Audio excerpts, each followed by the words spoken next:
అందరికీ నమస్కారం and good morning to all of you.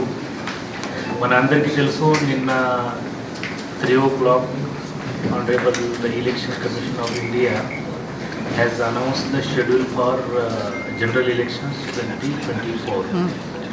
So the elections will be conducted in 7 phases in the entire country.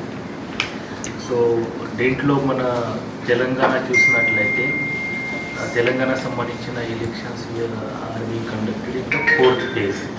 దీనికి సంబంధించిన ముఖ్యమైన అంశాలు, ముఖ్యమైన డేట్స్ మీకు తెలియచేయాలనే ఉద్దేశంతో ఈరోజు ఈ ప్రెస్ మీట్ పెట్టడం జరిగింది. సో దీంట్లో మనకి చూసినట్లయితే మనకి నోటిఫికేషన్ అనేది 18 ఏప్రిల్ నాడు వస్తుంది. Issue of notification 18 April. Last date for filing nomination 25 April. Scrutiny 26 April.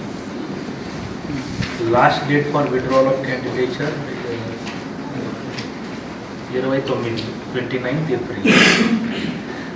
మనకి ముఖ్యమైన అంశాలు, మెయిన్ పోలింగ్ అనేది 13 మే నాడు జరుగుతుంది, 13th May. The counting date is 4th June. So it will be same across all the nation. మొత్తం elections ఏదైతే ఉన్నాయో మనకి 6th June నాడు పూర్తి అయిపోతాయి.